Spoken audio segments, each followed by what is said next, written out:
நான் கலந்து கொள்வதில் உண்மையிலே பெரும் மகிழ்ச்சி அடைகிறேன். இன்று தேசிய வீதி நாடக தினம், நேஷனல் ஸ்ட்ரீட் தியேட்டர் டே.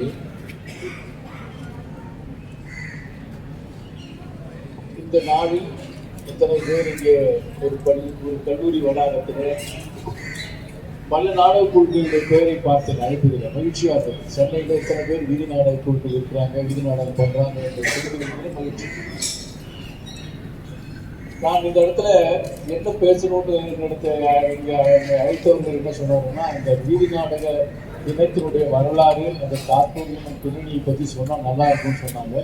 அதனால நான் அதை பற்றி உங்கள்கிட்ட கொஞ்சம் என்னுடைய கருத்தை பகிர்ந்து கொள்ள ஆசைப்படுகிறேன்.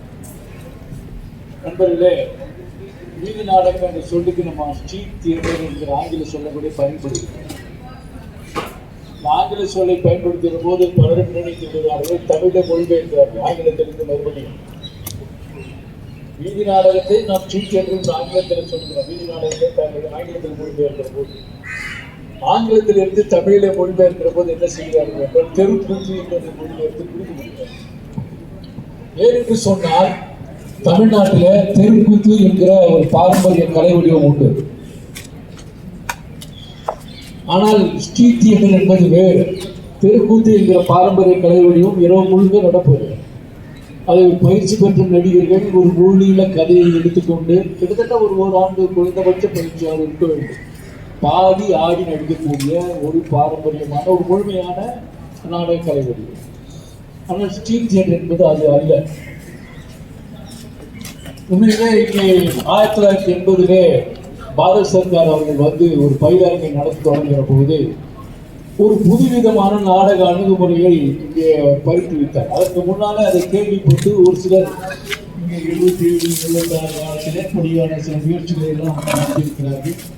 பாரத சர்க்காரால் பயிற்றுவிக்கப்பட்டு 78ஆம் ஆண்டு பெங்களூரில் பயிற்சி பெற்ற சில குழுக்கள் வந்து தமிழ்நாட்டில் நாடகம் நடத்தி அந்த நாடகத்தை பார்த்து சிலர் அது போன்ற நாடகங்களை நடத்த ஆரம்பித்தாங்க. அதாவது எந்தவித ஏற்பாடுமின்றி வரையறுக்கப்படாத எந்த ஒரு இடத்திலும் ஒரு அன்டிஃபைன்ட் ஸ்பேஸில் எந்தவித நாடக ஏற்பாடுகள், திரை இல்லை, நாடகம் என்றால் என்ன வேணும், நாடக மேடை வேணும், திரை வேணும், ஒப்பனைகள் வேணும், அதற்கான பல ஏற்பாடுகள் தான் இல்லையா. அந்த எந்த இது இல்லாமல் ஒரு நடிகன் தன்னுடைய உடலை மட்டுமே நம்பி, உடலை குரலை மட்டுமே நம்பி ஒரு வெற்றிடத்திலே ஒரு நாடக அனுபவத்தை சாத்தியமாக்கக்கூடிய ஒரு முயற்சிகளைத்தான் அப்போது அவர்கள் செய்தார்.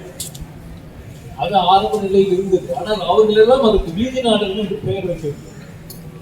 1980களில் பாரத சர்க்கார் வந்து இங்கு சென்னை சோழமண்டல அரங்கிலே ஒரு 10 நாள் பயிலரங்கு நடத்தி பலருக்கு நாடகத்தை அறிமுகம் செய்கிற போது, அவருடைய அணுகுமுறையை, அவருடைய கோட்பாட்டு ரீதியான இலக்கங்களை அறிமுகம் செய்கிற போது அதற்கு அவர்கள் 3ஆம் அரங்கு என்றுதான் பேர் வைத்தார். 3ஆம் அரங்கு என்ற பேர் தான் அவர்கள் அறிவித்து கொண்டு வந்தார்கள். பிறகு 84 ஒரு பயிலரங்கு அதில் பங்குகின்றவர்கள் அவர்கள் யாருமே வீதி நாடகம் என்ற சொல்லை பயன்படுத்தவில்லை. ஒரு 3ஆம் அரங்கு அல்லது டெமோக்ராட்டிக் தியேட்டர் தான் பயன்படுத்தினார். பிறர் சொல்வார்கள் வீதியில் நடப்பதாக வீதி நாடகம். வீதி நாடகம் என்ற சொல்லை பயன்படுத்துவது என்பது சப்தராஷ்டிரி தான் வீதி நாடகம் என்ற சொல்லை பயன்படுத்துகிறார். அவருடைய பிறந்த தினம் தான் இன்று. ஏன் அவருடைய பிறந்த தினம் அவ்வளவு முக்கியத்துவம் ஆகிறது என்பதற்கு ஒரு காரணம். இன்னும் கூட சொல்லப்போனால் வீதி நாடகத்தை எவ்வாறு புரிந்து கொள்கிறோம், இந்த வீதி நாடகம் என்றால் என்ன என்று ஒரு கேள்வி கேட்டால் ஒரு உண்மையான பதில் என்னவென்றால், வீதி நாடகம் என்பது இதுவரை வரையறுக்கப்படவில்லை. வீதி நாடகம்னா என்ன? ஆமா, வீதி நாடகம் இன்னும் யாரும் வரையறுக்கல. இப்போ இங்க 10 குழு வர்றாங்க, இப்படிதாங்க வீதி நாடகம் பண்ணணும் அப்படின்னு சொல்லியிருந்தோம்னா அவங்க யார் பண்ணுவாங்க? அவங்க ஆர்வப்படுறாங்க, இங்க வந்து நாடகம் பண்ண நினைக்கிறாங்க, இது ஒன்று அவங்களுக்கு புரிதல் பண்றாங்க. சண்டிகை இன்னைக்கு வைத்தது வந்து வரையறுக்கப்படல. அதனால எது வேணா பண்ணலாம்னு அர்த்தம் இல்லை. அது ஒரு வரலாறும் பின்னணியும் உண்டு. அதை மட்டும் நான் உங்களுக்கு சொல்லி விடுகிறேன். 2 விஷயம், ரொம்ப அதிக நேரம் எடுக்கிறேன். காலங்காலமாக தெருவிலே மக்களை தேடி சென்று நாடக நகரத்தின் முயற்சியில் இருக்கிறது. எல்லா மக்கள் சமூகங்களிலும், உலகம் முழுக்க இருக்கிற எல்லா மக்கள் சமூகங்களிலும் மக்களை தேடி சென்று நாடகம் நடத்துகிறது. எங்கே? வசிப்பிடங்களில், வயல்வெளிகளில், பணியிடங்களில், மேடை போட்டு பார்வையாளர்களை திரட்டி மட்டும் நாடகம் நடத்துவதில்லை, கோவில்களில் மட்டும் நடத்துவதில்லை, சடங்குகளில் மட்டும் நாடகம் நிகழ்வதில்லை, மக்களை தேடி சென்று அவங்க மத்தியிலே நிகழ்த்தக்கூடிய நாடக முறைகள் பல இருந்தன. தமிழ்நாட்டிலே நமக்கு வந்து பாணர்கள், விரலியர்கள் என்று தொழில் சமூகத்தில் கேள்விப்பட்டிருப்போம்.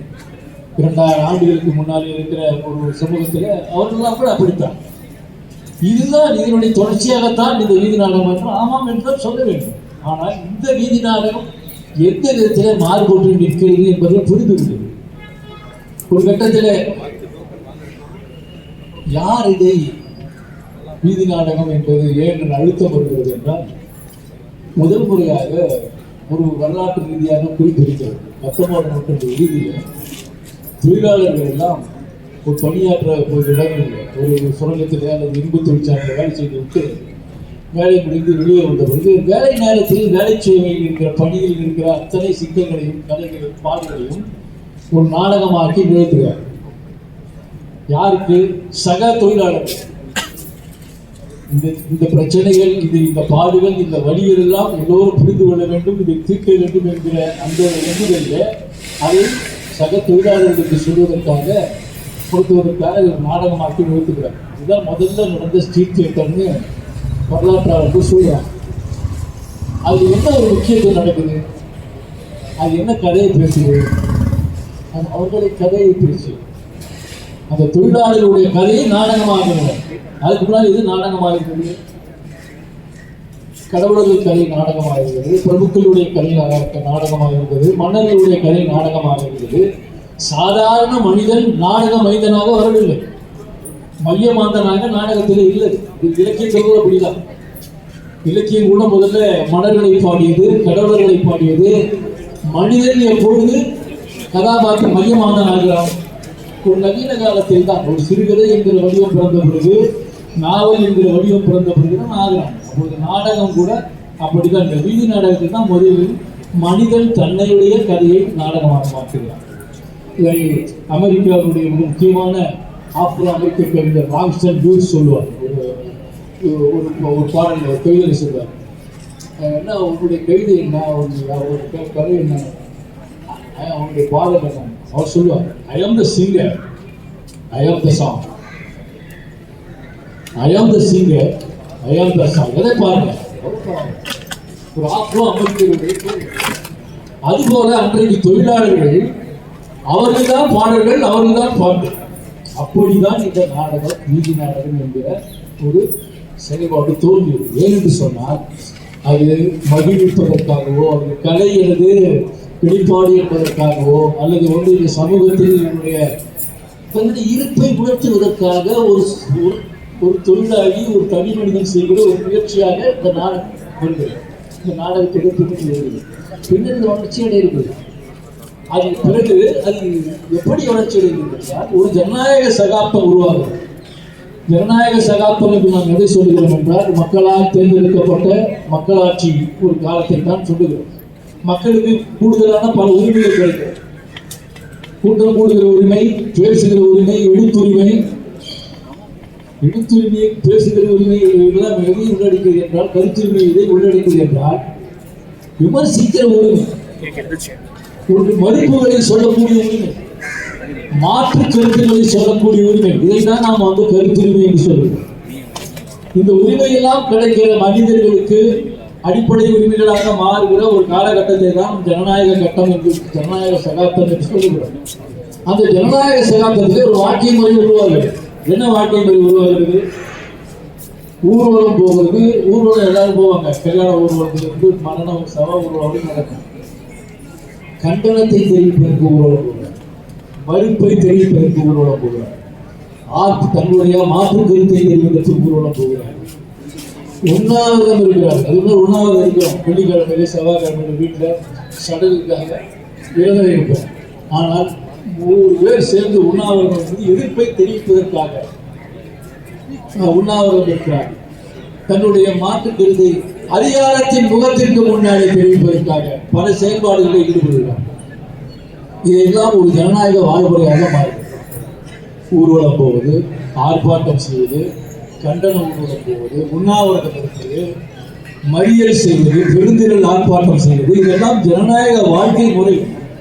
மனிதர்களுக்கு மறுப்பை, மாற்று கருத்தை அதிகாரத்திற்கு முகத்திற்கு முன்னால் தெரிவிப்பதற்கான கிடைத்த உரிமை. இந்த உரிமைகளினுடைய கலாச்சார பகுதியாகத்தான் இந்த வீதி நாடகம் உலகம் முழுக்க வருகிறது.